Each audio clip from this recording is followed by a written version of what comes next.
You're listening to the Unfucking Work podcast for people professionals, leaders, business owners, and anyone wanting to start their own mutiny and unfuck the workplace. A Work Pirates production with your hosts James Eves and Michelle Minikin.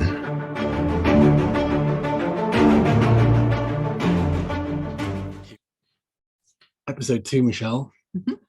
Today is with Kieran Rose, who is a published mainstream and academic author, advocate, and international public speaker, whose essays at his website, theautisticadvocate.com, have been read by nearly 2 million people.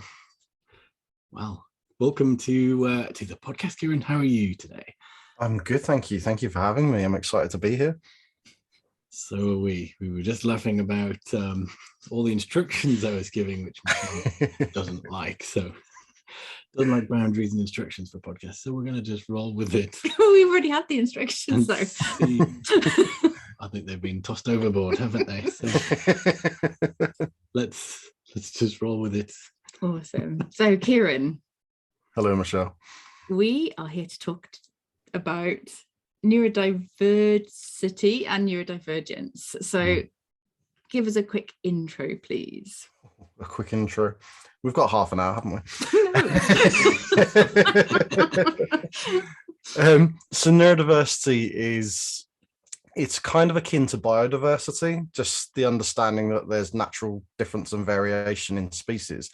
So among humans, we call it neurodiversity because although we look vaguely similar as human beings, we have different brains, and those brains react to different situations and different scenarios differently. And then within that, you have that covers all of humanity. And then within that, you have little pockets of humans whose brains work really, really similarly to each other. And then we call those neurodivergencies. And some of those neurodivergencies have labels like ADHD and autism and bipolar and onwards and onwards and onwards and onwards. So that's the very small nutshell version. That's really quick. That was really quick, actually. Ever so much for coming on the podcast today. I impressed myself there. I'm glad we're recording that.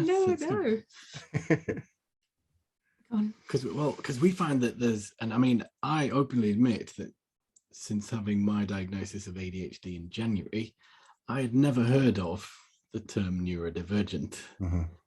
I always joke about it I always get it wrong. It's not the Hunger Games, it's the movie Divergent. The books. The books and movies. Mm-hmm. But it's something I never heard of, and it's often used, well, not necessarily interchangeably, but neurodiversity is almost, there's a lack of awareness, I think, as to actually what it means. So that's really described it very nicely, is what I'm trying to say in a very long way. Yeah, there's a lot of misconceptions about it. And I think because we much of the thinking in the world about people who are different is seen through a kind of medical model lens. It's very pathologized, and neurodiversity has become another layer on top of that for many people, where they kind of, people talk about neurodiverse conditions, and it's almost like you have this group of normal in inverted commas over here, and then neurodiversity is seen as a nicer name for the other group of people who they other and treat quite badly in lots of ways. So that's the conception that's been raised. And there's a really fascinating history about it, actually, because the whole concept of neurodiversity came out of autistic advocates in the kind of the mid-90s, early to mid-90s, who were talking online even back then in kind of forums and all the old list servers and things like that.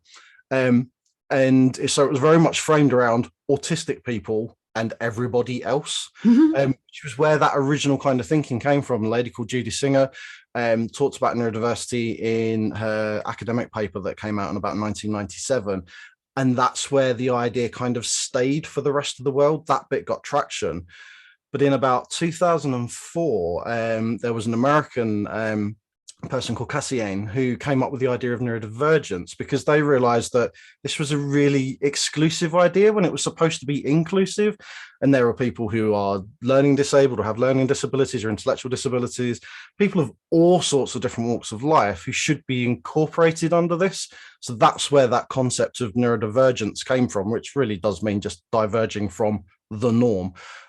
So there's millions, billions of people who fall under the banner of being neurodivergent, because there's so many different types of brains, and it's a very neutral term as well, and lots of people treat it performatively, like it's a neurodiversity is this fluffy shiny thing, and it isn't. It's a very neutral term that incorporates even things that people are uncomfortable about talking about. Psychopathy and schizophrenia and all of those kind of things fall under those brackets of being neurodivergent.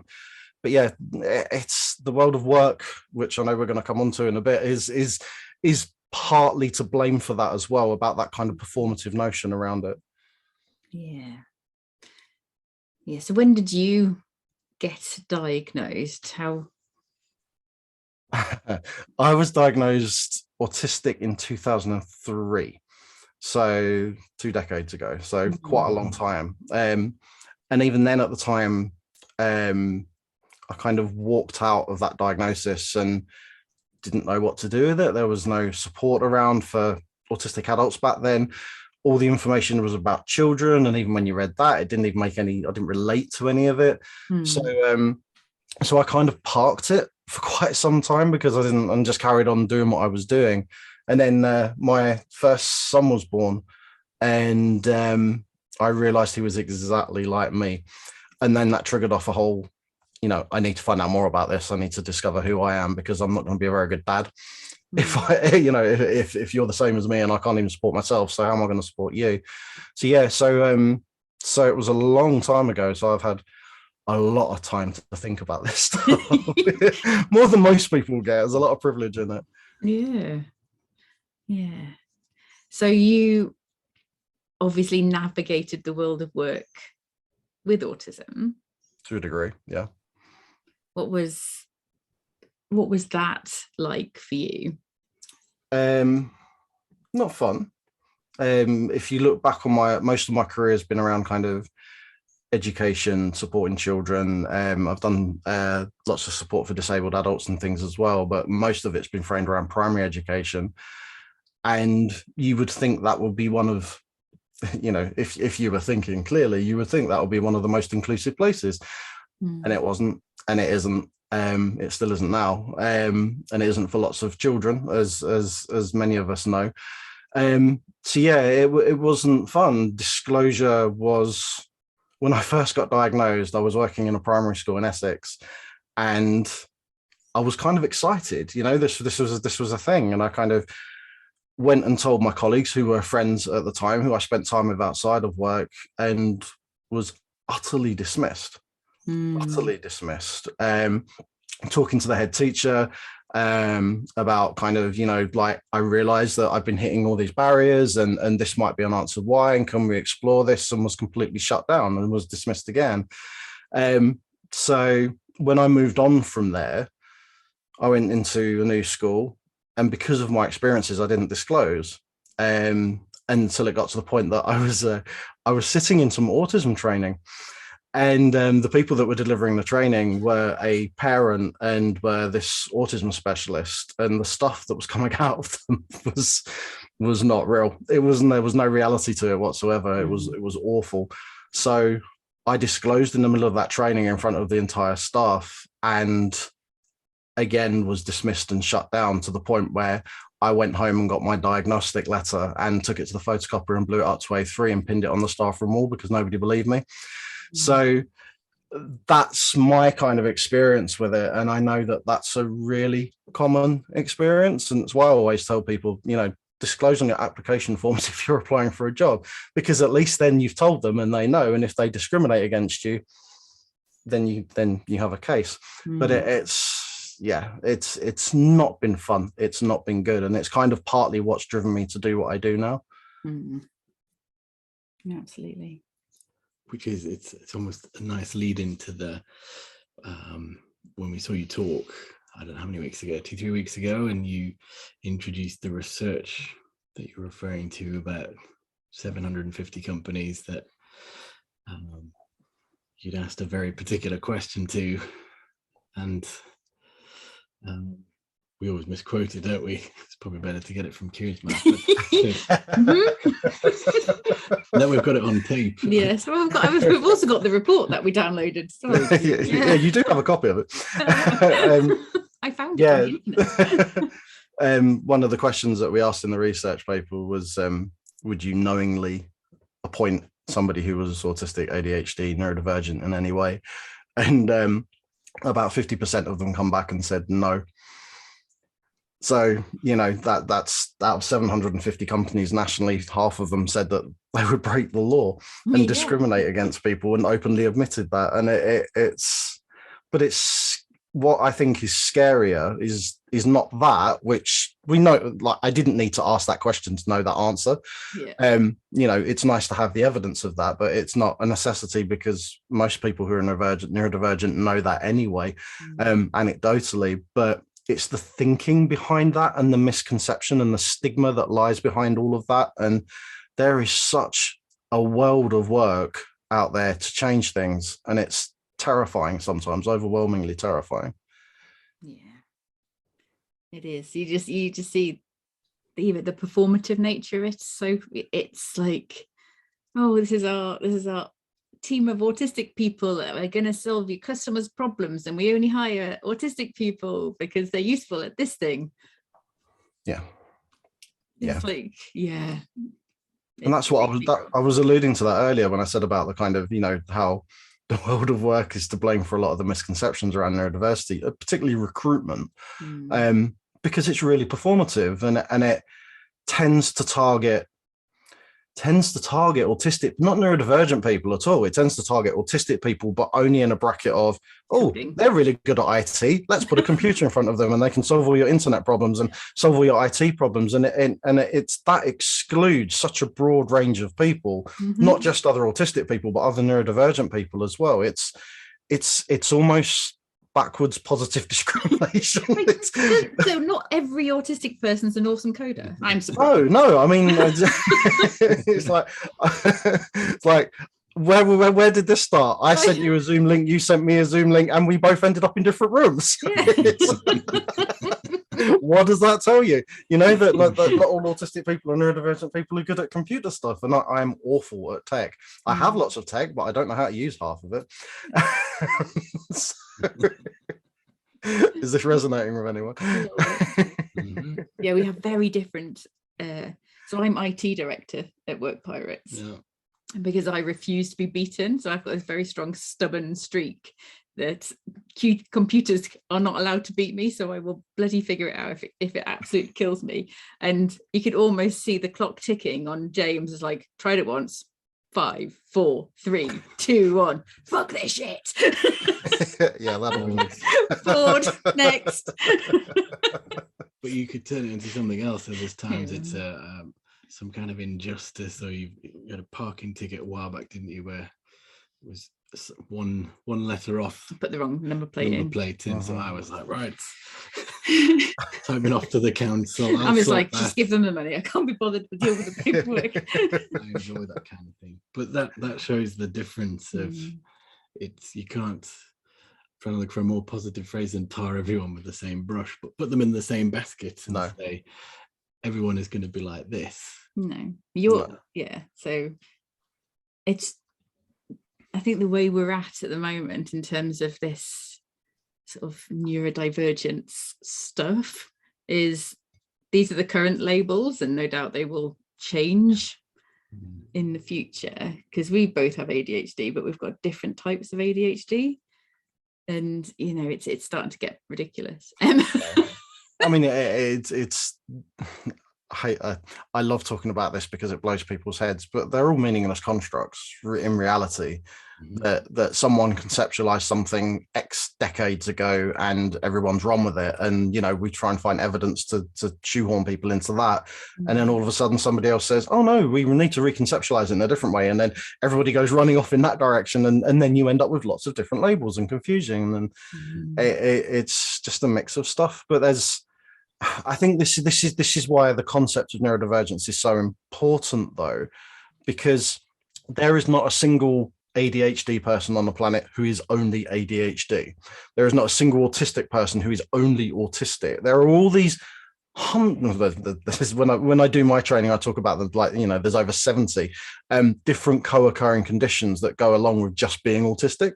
ADHD is one of them. There's arguments to say that they're flip sides of the same coin and actually part of the same thing. And then when you look at things like dyspraxia and dyslexia, actually, when you look at how they're conceptualized and how they're spoken about, we're really talking about different aspects of the same things. So yeah, I just think the concept of neurodiversity and neurodivergence underneath that is much broader and more inclusive than it is just kind of pigeonholing people into certain things and then trying to provide and then but then also then putting people in those boxes and then putting needs in those boxes as well and trying to meet needs for the average person within that box, and it just doesn't work. It really doesn't. It fails us as individuals. Yeah, I was whinging this morning. I saw some I'm not going to name names. I can see James's panic rising because I'm like, let's just name people. So I saw on Instagram this morning that there's a ADHD course, and it was just, the language was so medicalized. It was almost like, let's talk about all these different symptoms, whereas when I got diagnosed, it was all about sort of almost, we're so bloody angry with everybody and everything that I needed to go through that self-compassion to myself, because all of these labels that I'd picked up and that kind of forgiveness for everybody else and all of the experiences I had, having to sort of forgive rather than learn all these stupid bloody medical terms, that was not helpful, is it? No, not at all. And it's something, my big training that I do, which is kind of, it's framed through a lens of autism, but it really is about reframing our understanding of what it is to be a human being, and taking that pathology and just ripping it up and throwing it to one side and looking at human experience and recognizing that, whatever connects us is really, really important, but we're also individual people within that as well. We also have different facets of our identities, and that when we have gone through what you've just described of picking up different labels along our lives and taking all of that, what I would call internalized ableism on and blaming yourself, and you get to the point where you do get an answer which actually, oh, this is starting to fit now and this is starting to make sense. There's probably more, but this is a really positive thing. You have to look back and reframe your whole life. And that in itself, you're reframing trauma, first of all, and then, but getting that recognition and knowing that you are in a place where you can look back and reframe that is also traumatizing. So trauma is wrapped up in our narratives, really, really, it's intersectional with who we are. But when you get people delivering training, like you said, and it's this trait and that trait, and it's this and it's this, and it's actually, it's none of those things. None of that is grounded in what it is to be me or is to be you. And none of that then is useful or productive. All it does is just pathologize us and other us even more. Yeah, and then give us loads of new words to learn. It's like, what even is this? But yeah, it was, it wound me up a little bit. I'm not surprised. No. So we're trying to keep these podcasts really short and succinct. So I could say short and sexy then. And sexy, yeah, and why not? Stay sexy, Kieran. So I think we definitely need to keep talking about this stuff. So I would say we are going to be talking about this. We've got some exciting plans in the future.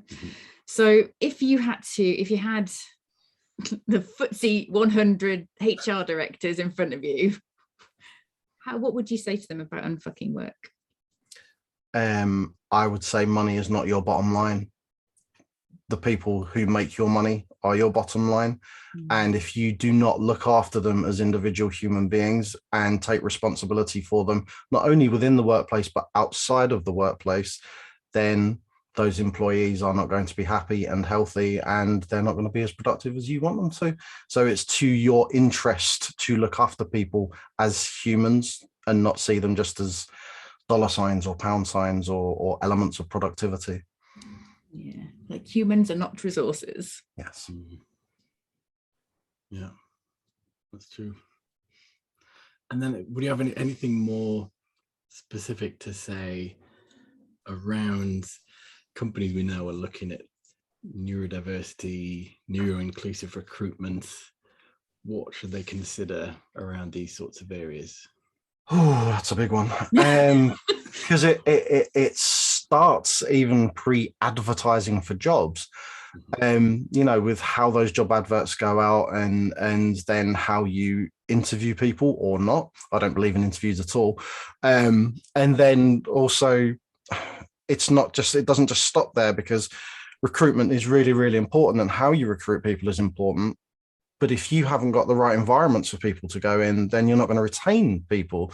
So retention becomes then as important as recruitment. And we need to think differently about how we run our businesses and organizations. I was talking to someone a few weeks ago, I think when we met the other time I told you this story, but who was saying that they'd left the work that they did because they struggled with the rules and the systems and things that were put in place, because they couldn't have their own freedom and autonomy within that, and then went up and set up a business that had rules and systems in place. So there are going to be other people that are going to struggle to access that. So we really need to use your terms, unfucking work is about breaking down what we do and bringing in people and looking at their strengths and not restricting those strengths, because when we allow people to use their strengths, the weaknesses just kind of disappear because they're not necessary, they're not important. You still need to meet need underneath that. You still need to basically meet human beings' needs within a work environment, but allowing people to flourish and allowing people to do what they do best, however that looks, is ultimately going to help you in the long run. Amen. Yes. Powerful. Yep. No, love it. Cool. So no doubt we'll be getting you back to talk to us very soon. I'd love to. Yeah. We've loved our short and sexy chat, succinct chat. So yes, don't forget to like, subscribe, and share this. Who needs to know about neurodiversity, neurodivergence, and what it means for the workplace? Thank you so much for joining us, Kieran. Thank you. It's been a real pleasure. Thanks for climbing aboard for this episode. You can find further information in the show notes. If you want to hire or become a work pirate, get started at workpirates.com.